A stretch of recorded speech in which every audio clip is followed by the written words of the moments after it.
마태복음 21장 12절에서 21절 말씀. 말씀의 핵심은 성전으로서 교회가 어떤 건가 또 생각해 보겠습니다. 예수님이 나귀를 타고 예루살렘에 입성하시면서 가장 먼저 찾아간 곳이 성전이었어요. 그다음에 이 성전은 그 건물의 성전인데 예수님이 이 성전을 찾아가심으로 말미암아 건물의 성전이 아니라 성전 대신 참 예수님을 보여주는 그런 장면이고요. 또 우리를 거룩한 영이 거하는 성전이다. 그래서 우리 안에 예수 그리스도를 우리가 영접하고 성령이 우리 안에 계시기 때문에 우리 자신이 성전으로 세워지는 것을 볼 수가 있습니다. 그래서 오늘 예수님께서 성전을 찾아가셔서 그 성전의 그 바른 모습이 무엇인지 말씀하시는데, 말씀을 들으면서 나는 그런 바른 성전의 모습을 하고 있는가, 또 지난주도 교회에 대해서 말씀했는데 계속적으로 연이어서 그런 같은 흐름으로 교회에 대한 말씀이 있다는 것을 기억하시기 바랍니다.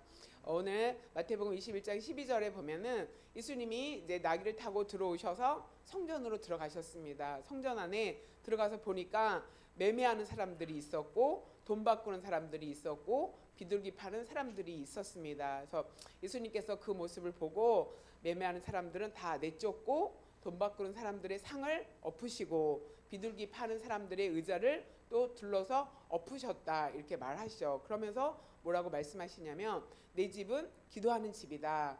그런데 너희는 내 집을 강도의 소굴로 만들었다, 이렇게 말씀하십니다. 예수님이 성전에 들어가서 처음 본 모습은 변질된 성전, 바른 성전의 모습이 아니었습니다. 그런데 이 성전에 왜 매매하는 사람, 돈 바꾸는 사람, 비둘기 파는 사람들이 있었는지 생각해 볼 필요가 있습니다.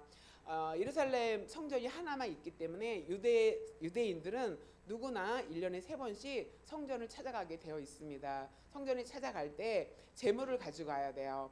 소나 양이나 또 비둘기, 뭐 염소, 이런 그 재물을 가지고 와야 되는데 이 재물은 흠이 없는 재물이어야 됩니다. 그래서 먼 곳에 사는 사람들이 집에서 출발할 때 재물을 양을 데리고 이제 출발했다가 거리가 머니까 가다가 다치고 흠이 있는 경우가 많았기 때문에 그 성전 앞에서 검수하는 제사장들에게 그 재물로서 이렇게 등록이 되지 못합니다. 그래서 거절당하죠. 그렇기 때문에 먼데 사는 사람들은 그렇게 가느니 차라리 성전 근처에 가서 재물을 구입하고 흠없는 재물을 하나님 앞에 드리겠다, 이렇게 생각을 하기 때문에 많은 사람들이 성전 주변에서 그 재물을 드릴 그 동물들을 구하고 사는 일들이 일어났습니다. 그래서 이렇게 매매하는 사람들이 성전 근처에 있었고 그 이방인 뜰에 이렇게 들어와 있게 됐죠. 이 사람들은 거기서 이렇게 장사를 할 수 있는 그 기회가 그 대제사장들이나 이렇게 성전, 그러니까 종교 지도자들이 그 자리를 마련해서 자리를 주죠. 장사할 수 있게. 그러면 자기의 사람들을 세우고 그것을 통해서 이익을 얻게 되는 그런 일들이 일어났습니다. 또 돈 바꾸는 사람들이 왜 거기 있었냐면은 재단을, 성전을 찾아오는 사람들이 성전세를 내야 돼요. 성전세를 내는데 그 성전세는 세겔로 내야 돼요. 그렇기 때문에 다른 화폐를 가지고 와서 교환을 해야 되기 때문에 돈 바꾸는 사람들이 거기 있었고, 또 그 비둘기 파는 사람, 이렇게 다 장사하는 사람들이 많이 있었습니다. 자, 그런데 그 서기관과 바리새인들이 이렇게 하나님의 성전을 강도의 소굴로 만들었다, 이렇게 말하죠. 강도는 뭐예요? 남의 것을 억지로 강제로 빼앗는 사람을 강도라고 말하죠. 그러니까 하나님의 집이 강도와 같이 자기의 유익을, 또 경제적인 이익을 세우기 위해서 변질되었다 하는 것을 여기서 볼 수가 있습니다. 그래서 성전은 바른 기능을 해야 되는데 예수님이 가서 본 성전은 변질된 성전이었다는 것을 알 수가 있습니다. 그러면서 예수님이 바른 성전에 대해서 말씀을 해주십니다. 13절에 보면 예수님이 그들에게 이르시되 내 집은 기도하는 집이다, 이렇게 말합니다. 여기서 내 집은 성전을 말씀하시죠. 우리가 지난주에 그 베드로의 고백을 통해서 예수님이 너의 고백 위에 내 교회를 세우겠다, 이렇게 말씀하시잖아요. 그래서 베드로에게도 그 교회를 세우는데 내 교회다, 이렇게 예수님이 말씀하세요. 그러니까 교회의 주인은 예수님, 교회를 세우시는 분은 예수님인데 오늘 말씀도 또 이 성전을 가르쳐서 내 집이다 이렇게 말합니다. 그래서 성전은 예수님의 집이다. 성전의 주인은 예수님이다. 이렇게 말씀하십니다. 그렇기 때문에 성전의 주인은 예수님이라는 의식이 우리 안에 있어야 되고요. 그 다음에 성전은 기도하는 집이다. 이렇게 말씀하셨습니다. 그래서 성전에 와서 기도하고 주님 앞에 집중해야 되는데 기도가 방해가 되고 또 막 그 재물을 구하느라 동조를 바꾸느라 막 여러 사람들이 시끌시끌하면서 집중되는 예배랑 기도가 이루어질 수 없었던 상황인 것을 말해주고 있습니다. 또 세 번째로는 14절에 이렇게 세 번째로는 기도하는 집이라고 말했죠. 그 다음에는 예수님께서 그 맹인과 그러니까 앞을 보지 못하는 사람과 저는 자들, 다리를 저는 사람들이 예수님 앞에 찾아왔어요. 성전에서 예수님 앞에 나왔습니다. 그러니까 성전은 어떤 곳이냐? 맹인이나 다리를 저는 사람과 같은 병든 사람을 치유하는 것, 또 연약함을 치유하는 것, 연약함을 가지고 있는 사람들이 치료받는 곳이 성전이다. 이렇게 말씀하시죠. 예수님이 그 사람들이 자기 앞에 나왔을 때 그들을 다 고쳐주고 치료해 주시는 것을 볼 수가 있습니다. 그 다음에 15절 하반절에 보면은 어린 아이들이 호산나 다윗의 자손이여 하면서 찬양하는 소리가 나옵니다. 그래서 그 성전 안에서 어린 아이들이 예수님을 찬양하는 모습이 여기서 보였어요. 그런데 호산나 다윗의 자손이여라고 찬양하는 것은 예수님께서 다윗의 자손으로 왕으로 이 땅에 오셨다. 예수님께서 메시아로 이 땅에 오셨다 하는 찬양을 드리는 겁니다. 그래서 이 찬양은 메시아가 될 사람만 받을 수 있는 찬양이었어요. 그런데 대제사장과 서기관들이 어린아이들이 찬양하는 모습을 보고 예수님 앞에 와서 따집니다. 자, 그러니까 예수님은 바른 성전의 모습은 예수님이 나의 성전의 주인이라는 의식과 기도하는 집이라는 것과 그 다음에 연약함을 치료받는 곳과 그 다음에 찬양이 있는 곳이다라는 것을 말해주죠. 이것을 종합하면은 예배하는 곳이다. 전체적으로 예배하는 곳이다. 성전은 하나님을 예배하는데 그 안에 이런 역사들이 일어난다 하는 것을 말해주고 있습니다. 자, 그러면 나도 성전이라고 했죠. 그러면 내 안에 그 변질된 성전의 모습은 없는지 한번 살펴볼 필요가 있습니다. 그 다음에 나는 바른 성전으로서 내가 예수님이 내 삶의 주인이라는 것을 인정하고 있고 늘 기도하는 집인가, 내 자신이 기도하는 집인가, 또 나의 연약함을 치료받고 있는가, 또 하나님을 늘 찬양하고 있는가 하는 것을 점검해 볼 필요가 있습니다. 자, 서기관과 바리새인들은 하나님을 바른 성전을 지키는 종교 지도자, 바른 성전을 세워야 되는 그런 사람이었는데 이 사람들이 변질이 됐죠. 그 변질이 된 이유는 이익을 우선으로 삼았기 때문에 경제적인 부를 먼저 신앙보다 앞에 두었기 때문에 믿음보다 앞에 두었기 때문에 그들이 바른 성전을 세워가야 될 사람들이 앞장서서 변질되었다 하는 것을 우리가 꼭 기억해야 됩니다. 그래서 성전으로서 교회는 성전의 바른 기능을 해야 된다. 그러면 나는 성전으로서 그런 바른 기능을 하고 있는가 하는 것을 점검할 필요가 있습니다. 자, 두 번째, 성전으로서 교회의 모습은 영적인 분별력이 있어야 한다는 것을 볼 수가 있습니다. 자, 맹인과 저는 자들이 성전에서 예수님께 나와서 고침을 받고 그 다음에 아이들이 예수님을 찬양하는 것을 보고 바리새인들이 이상하게 생각했어요. 예수님께서 하시는 이상한 일 이렇게 말합니다. 예수님이 하신 일이 이상한 게 뭐냐면은 오셔서 그 매매하는 자들을 쫓아내고 상을 얻고 의자를 얻고 그런 일들을 이상하게 본 거예요. 자기가 뭔데? 무슨 권한으로? 그래서 다른 성경에는 무슨 권한으로 이런 일을 행하느냐 이렇게 물어봅니다. 그러니까 예수님이 메시아로 오셨지만 서기관과 또 대제사장들은 예수님을 메시아로 알아보지 못했죠. 그러면서 연약한 자들, 병든 자들을 고쳐주는 일을 보고 이상한 일을 하신다 이렇게 말하면서 분노했죠. 또 어린아이들이 메시아가 들어야 될 찬양을 하는 모습을 보면서 분노했다, 노했다 이렇게 말하는 것을 볼 수가 있습니다. 자, 그러면 여기서 그 대제사장과 서기관들이 16절에 예수님을 찾아가서 말합니다. 자, 예수님, 그들이 하는 말을 들었습니까? 어린이들이 찬양하는 소리를 들었습니까? 라고 묻는 거예요. 그랬더니 예수님께서 그렇다 이렇게 말씀하시면서 어린 아기와 젖먹이들의 입에서 나오는 찬미를 온전하게 하셨다 함을 너희가 읽어본 일이 없느냐. 이 말씀은 시편에 나오는 말씀이에요. 그래서 그 시편에 나오는 말씀을 성취하는 그런 말씀인데 대제사장과 서기관들은 이 말씀을 알고 있었죠. 그다음에 이 사람들은 성경을 가장 잘 알고 있는 사람들이에요. 그러니까 이 성경을 읽고 듣고 알고 있었는데 깨닫지를 못했어요.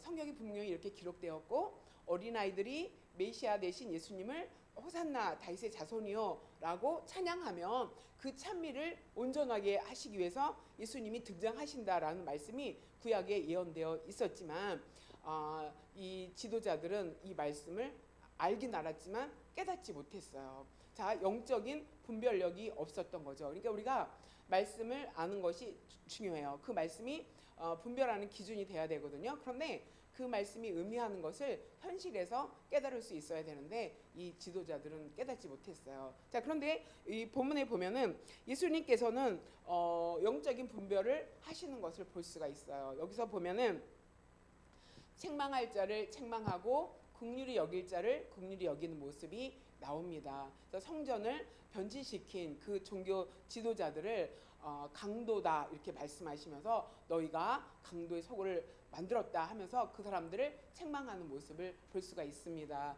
또 성전 안에서 연약함을 가지고 예수님 앞에 나오는 그 병든 자들을 예수님께서 고쳐주면서 긍휼을 베풀어 주시고 또 어린아이의 찬양을 받으시면서 이렇게 분별하는 그런 모습을 예수님께서 우리에게 보여주고 있습니다. 자, 우리가 사는 이 시대에도 말씀을 가지고 잘 알면서 시대를 분별할 줄 아는 영적인 분별력이 필요하다라는 것을 여러분이 기억하시기 바랍니다.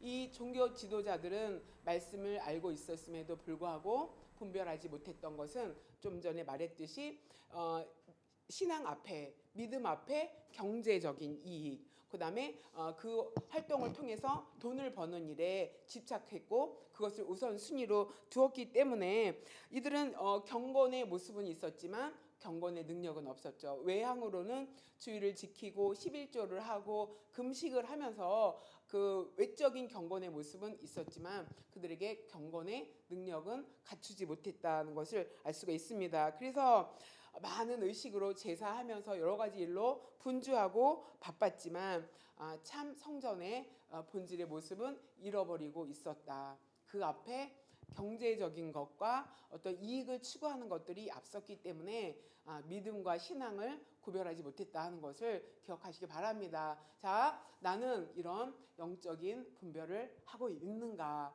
또 먼저 우리가 말씀을 잘 알아야 돼요. 그래서 말씀을 알고 그다음에 그 말씀을 잘 적용하고 깨달아서 예수님처럼 잘못된 것을 분별하고 그다음에 잘하는 것들 긍휼히 여겨야 할 사람들을 긍휼히 여기는 그런 모습이 저와 여러분 가운데 함께 있어야 될 줄 믿습니다. 자, 그 다음에 세 번째로는 이제 예수님이 떠났죠. 그 자리를 떠났어요. 그래서 성 밖으로 나가서 베다니로 가서 거기서 유하고 계셨습니다. 다음 날 아침 일찍 일어나서 다시 성으로 들어오려고 하는데 배가 많이 고프셨어요. 그래서 길가에서 한 무화과 나무를 보십니다. 무화과 나무를 보시고 가서 보니까 잎사귀가 많이 있었어요. 잎사귀가 무성해서 열매가 있는 것을 생각하고 찾아봤지만 잎사귀는 무성했지만 무화과 나무가 열매를 갖지 못한 것을 볼 수가 있습니다. 그러니까 열매가 없는 그 무화과 나무에게 예수님이 뭐라고 말씀하시냐면 영원토록 내가 앞으로 열매를 맺지 못하리라 이렇게 무화과 나무를 심판하시는 것을 여기서 말합니다. 자, 무화과 나무는 그 1년에 그 두 번 4월에 되면은 이제 겨울을 지나서 아주 이렇게 설익은 그런 열매를 맺는다고 합니다. 그다음에 6월에 다시 싹이 나서 9월에는 아주 좋은 열매를 맺는다고 합니다. 근데 예수님이 지금 무화과 나무를 찾아갔을 때는 이렇게 좋은 열매를 맺지 못하는 그런 시절이었어요. 그런데 무화과는 꽃은 피지 않지만 과일을 맺는 나무다라고 말하고 있습니다. 자, 그래서 무화과 나무는 열매가 먼저 있고 그다음에 잎사귀가 나게 돼 있다고 합니다. 그러면 잎사귀가 무성하면 그 안에 분명히 열매가 있어야 되는데 예수님은 그 무화과를 보고 열매를 찾지 못했습니다. 자, 여기서 무화과는 누구를 말하냐면 유대인들을 상징합니다. 그래서 유대인들을 상징하는데 그 유대인들이 종교적인 모습과 형식은 예수님 앞에서 잘 갖춘 것 같지만 그 삶의 열매가 맺지 못한다 하는 것을 예수님이 여기서 말씀하고 있는 것입니다. 자, 그래서 열매 맺지 못하는 것은 어떻게 된다? 영원히 또 열매를 맺지 못하도록 예수님께서 심판하신다. 그러니까 무화과 나무를 예수님께서 심판하신다. 그러니까 열매 맺지 못하는 유대인의 신앙을 예수님께서 심판하시는 것을 여기서 말해주고 있습니다. 그러니까 무화과 나무가 바로 말라버리죠. 그 다음에 제자들이 궁금했어요. 이상했어요. 그래서 예수님께 물어봤어요. 어떻게 해서 무화과 나무가 곧바로 말랐습니까? 라고 예수님이 물으니까 예수님께서 이렇게 말씀하시죠. 만일 너희가 믿음이 있고 의심하지 않으면 이 무화과 나무에게 된 이런 일을 할 수 있다. 이런 일을 할 뿐 아니라 산더러 들려서 바다에 던져지라고 해도 그런 일들이 일어날 것이다. 지난주에 우리는 겨자씨만한 그 믿음이 있어도 이 산을 명해서 저 산으로 옮길 수 있다라고 말씀하셨죠. 자, 그런데 여기서는 믿음이 있으면 그러니까 예수님께서 무화과 나무에게 찾으신 열매는 이 믿음이라는 열매예요. 무화과 나무는 유대인이라고 그랬죠. 그러면 유대인에게 예수님이 찾으시는 찾으시는 열매는 믿음이에요. 예수님이 가는 곳곳마다 표적을 보여주십시오 할 때 뭐라 그랬어요? 패역한 세대라고 그랬죠. 믿음이 없고 패역한 세대라고 말씀하셨는데 예수님은 그 유대인들에게 또 종교 지도자들에게 믿음의 열매를 찾고 싶었어요. 그러나 그들에게 그런 열매가 없었습니다. 그 다음에 기도의 열매, 기도하는 것. 의심하지 않고 기도하면 어떻게 된다? 무화과 나무처럼 무화과 나무를 마르게 할 뿐더러 산을 옮길 수 있는 그런 역사도 일어난다 이렇게 말합니다. 그러면서 너희가 기도할 때 무엇이든지 믿고 구하는 것은 다 받을 수 있다 이렇게 말씀합니다. 그래서 그 우리에게 열매가 있어야 되는데 그 믿음의 열매, 그다음에 기도의 열매가 있어야 되고 그 앞서서 참된 성전의 모습이 열매로 우리 안에 있어야 됩니다. 그래서 기도하면서 또 연약한 것들을 치료받으면서 또 그 안에서 그 연약한 것을 치료받고 그 다음에 찬양하는 거. 그래서 그런 예배들, 그런 예배 열매들 이런 것들을 예수님이 우리에게 찾으신다 하는 것을 꼭 기억하시기 바랍니다. 그래서 열매 맺는 그런 삶. 자, 오늘 말씀은 참 성전으로서의 교회, 참된 성전의 모습이 어떤 모습인가. 초대교회 예수님의 시절에 대제사장과 서기관들은 그런 바른 믿음과 바른 성전을 세우지 못하고 있었던 것을 말씀하셨듯이 오늘 예수님께서 우리에게 그런 바른 성전의 모습으로 세워지고 있는가라는 것을 보고 계신다, 찾고 계신다 하는 것을 꼭 기억하시기 바랍니다. 그래서 성전으로서의 바른 기능을 해야겠다라는 것을 기억하고 계시고 그 다음에 말씀을 읽고 듣고 묵상하면서 시대를 분별하고 영적인 것들을 분별할 줄 아는 예수님처럼 이렇게 책망할 자와 또 긍휼히 여길 자를 분별하는 그런 영적인 분별력을 가져야 되겠습니다. 그 다음에 합당한 열매, 무화과 나무면 무화과 나무에 열매가 있어야 되듯이 예수님께서 열매로 나무를 알리라고 말씀하셨습니다. 그리고 열매를 우리에게 요구하시는 것을 볼 수가 있습니다. 우리가 예수님을 믿는다고 하면은 우리 삶 가운데 예수님이 기대하시는 그런 삶의 열매들이 있어야 될 줄 믿습니다. 아멘. 자, 이 시간에 우리가 함께 기도하는 시간을